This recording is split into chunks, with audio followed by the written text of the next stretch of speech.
안녕하세요. 동만남 대림입니다. 반갑습니다.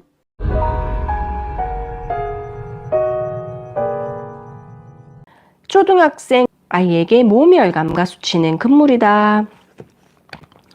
초등학생들의 감정 코칭에 대해서 한번 이야기해 볼게요. 학교는 유치원과 또 다릅니다. 유치원에서는 기본적인 사회적 관계를 경험하지만 학교에서는 경험하는 사회관계는 훨씬 더 넓고 복잡하다. 그만큼 새로운 감정을 경험할 기회도 많아진다. 전두엽이 발달하면서 이성적인 판단을 어느 정도는 할 수 있고 감정 조절의 능력도 커지지만 아직은 어려서 순간적으로 감정이 올라올 경우 조절하지 못하는 경우도 있다. 그래서 감정 코칭도 1, 2학년과 5, 6학년 이성적, 정서적 면에서는 큰 차이가 난다라고 얘기하면서요. 초등학교 1학년, 2학년들은 칭찬과 격려를 아끼지 않는 그런 감정 코칭을 해주어야 하는 거고요. 다른 사람 앞에서 인정받고 싶어하는 욕구가 큰 거고요. 다른 사람 앞에서 인정받고 싶어하는 욕구가 크기 때문에 초등학교 1학년 감정 코칭 사례를 한번 읽어보겠습니다. 엄마가 명빈아 무슨 일 있었어? 이러면 명빈이가 원래 내가 1등 하는 건데 응? 갑자기 은승이가 뒤에서 밀어서 넘어졌어. 아 그랬구나. 어디서 넘어졌어? 많이 아팠겠네. 운동장에서 많이 아픈 건 아니고 많이 안 아파? 넘어졌는데 다쳤겠는데? 명빈이가 사실 살짝 넘어져서 아프진 않았는데 1등을 못해서 엄마가 살짝 넘어져서 아픈 것보다 1등을 못해서 그런 거구나. 아이가 네 이렇게 대답을 하니까 엄마가 그럼 지금 기분은 어떤 것 같아? 명빈이가 그냥 기분 나쁘고 화나고 그래요. 엄마가 기분이 나쁘고 화도 나고 그렇구나. 여기서 지금 이 말을 한번 또 똑같이 반복했죠. 그죠? 아이가 기분 나쁘고 화나고 그래요. 그러니까 엄마가 기분 나쁘고 화도 나고 그렇구나. 이렇게. 엄마가 그런데 무엇 때문에 은순이가 명빈이를 뒤에서 밀었을까? 명빈이가 1등 하려고요. 엄마가 은승이가 1등 하려고 그랬던 것 같아. 명빈이가 사실은 저도 처음에 밀긴 밀었는데 아주 살짝. 명빈이도 처음에는 은승이를 살짝 밀었구나. 네. 명빈이는 달리기 할 때마다 1등 했잖아. 그러니까 헤헤헤 이렇게 웃죠. 그러니까 그런데 오늘은 은승이가 밀어서 넘어지는 바람에 1등을 못해서 기분이 나쁘고 하고 났다고 했지. 네. 엄마가 그렇게 기분 나쁜 것을 억울함이라고 한단다. 엄마가 감정의 이름을 지금 붙여줬죠. 그죠? 감정의 이름을 붙여주는 건 좀 같으면 뭐라고 얘기했죠? 문에 손잡이를 달아주는 거다. 그럼 어떻게 손잡이를 달아주니까 어떻게 하겠어? 그 문을 열고 나올 수 있겠죠. 그죠? 억울함이라는 감정의 이름을 붙여줬어요. 1등을 할 수 있는데 다른 친구 때문에 넘어져서 못했을 때 억울하면 눈물을 흘리기도 한단다. 그럼 명빈아, 이 억울한 마음을 풀 수 있는 좋은 방법이 없을까? 이렇게 물었어요. 명빈이가 그냥 웃거든요. 엄마가 갑자기 웃는 걸 보니 좋은 방법이 있나 보네. 헤헤헤, 제가 먼저 은승이를 안 밀고 다시 한번 달리기 시합 해볼래요. 이렇게 스스로 이렇게 해답을 찾았어요. 그럼 괜찮아질 것 같아. 네. 그럼 언제 할까? 지금 바로요. 제가 은승이한테 이야기할게요. 이렇게 스스로 해결책을 찾았어요. 그죠? 엄마가 감정 코칭을 해서 감정 코칭의 대화로 아이의 스스로 해결책을 찾아보는 이렇게 단계가 넘어갔어요. 그죠? 우리 이렇게 이 사례에 나온 엄마처럼 훌륭하게 감정 코칭을 못할지라도 이렇게 사실 억울함이라는 이런 이름을 붙여주는 건 조금 우리에게는 어려울 수도 있어요. 하지만 이렇게 아까 기분이 어떤 것 같아? 라고 기분을 물어주고 기분이 나쁘고 화나고 그랬어요. 여기서 한 번 더 그 똑같은 말을 한 번 더 반복하는 요 정도는 우리가 해줄 수 있을 것 같아요. 그죠?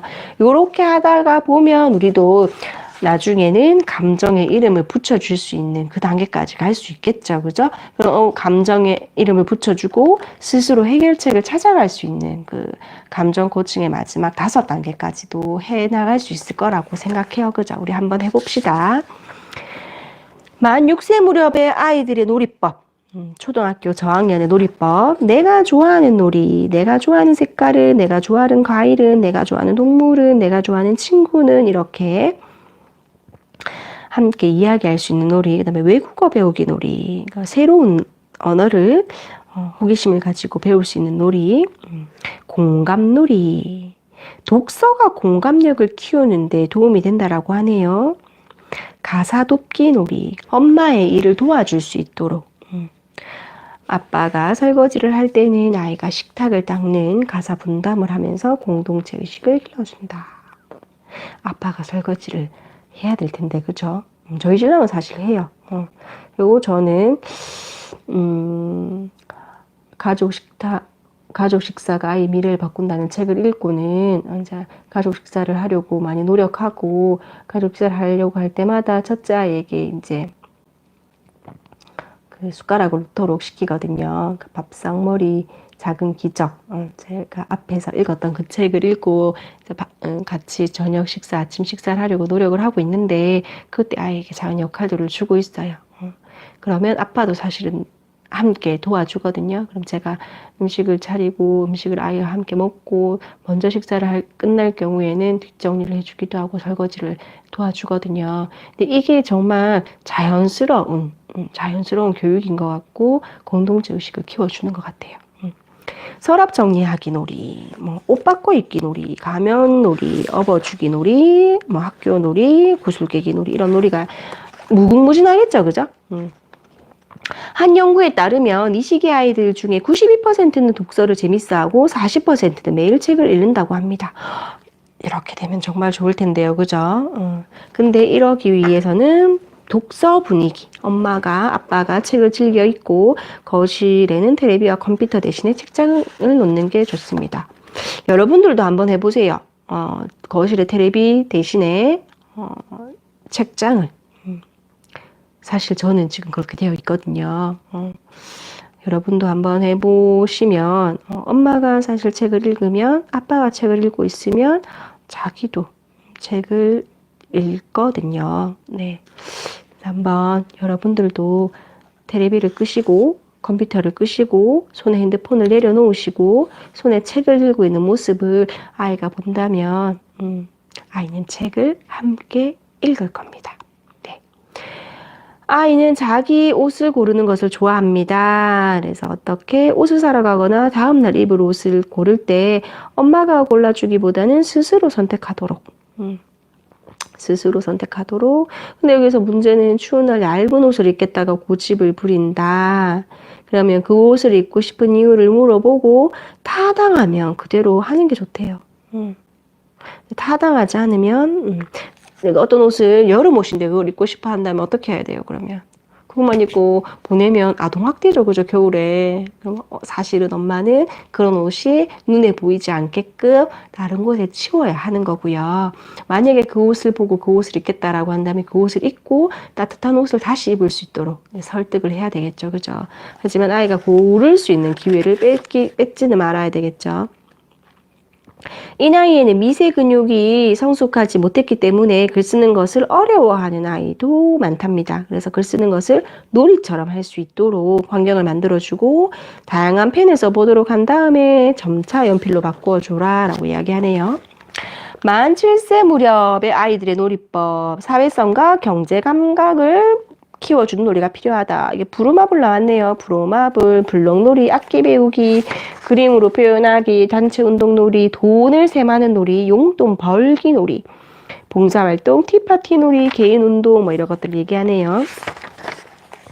노래할 때 기억해 볼게요. 이 시기 아이들은 오늘의 친구가 내일의 적이 되는 그런 관계 변화가 심하대요. 토라지기도 하고 상처를 잘 받기도 하고 자아 개념이 또래 관계를 통해서 형성되기 때문에 아이들과 어울려 노는 것은 매우 중요합니다. 어른들이 모르는 사소한 일로 경쟁하거나 질투하기 쉬운데 감정 코칭을 통해서 아이가 자신과 타인의 감정을 이해하고 대처하는 능력을 키울 수 있도록 지도하는 것이 좋다라고 이야기하네요. 그리고 이 시기에는 다른 아이와 달라 보이는 것을 매우 두려워한답니다.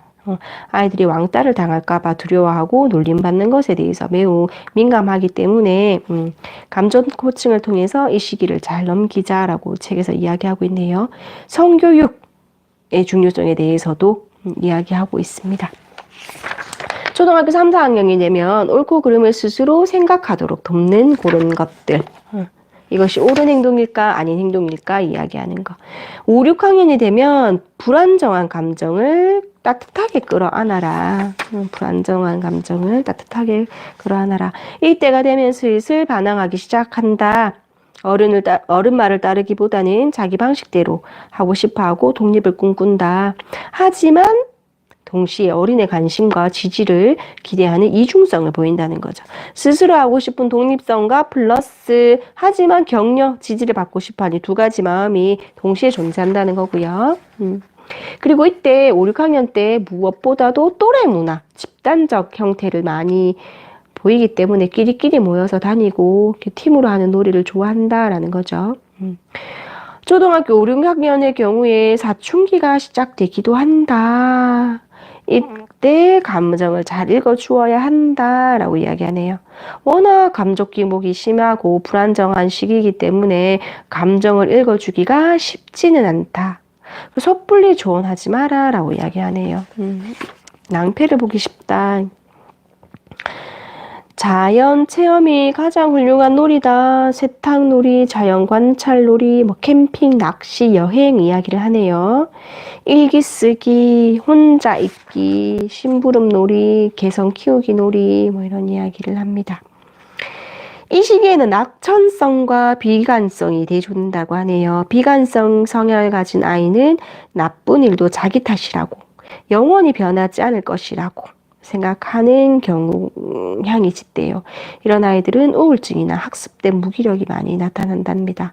하지만 반대로 낙천적인 성향을 가진 아이들은 상황이 달라지면 좋아질 거라고 생각하고 자기를 탓하기보다는 노력하고자 하고, 한 가지 일이 잘못됐다고 하면 다른 일이 모두 망쳐지는 것은 아니라고 생각하는 이런 낙천적인 아이도 있으니까 낙천성과 긍정성은 학습될 수 있다. 그래서 감정을 수용해주고 경청해주고 공감해주고 이해받고 존중받으며 이런 긍정성이 회복될 거다라고 이야기합니다. 그리고 이 시기에 종교가 있는 가정에서는 성경 읽기, 교리 공부, 세례 받기 이런 것들을 통해서 종교 활동을 한번 해봐라 라고 이야기를 하고 있네요. 자, 그럼 이렇게 끊고 사춘기 한번 넘어가 보도록 하겠습니다.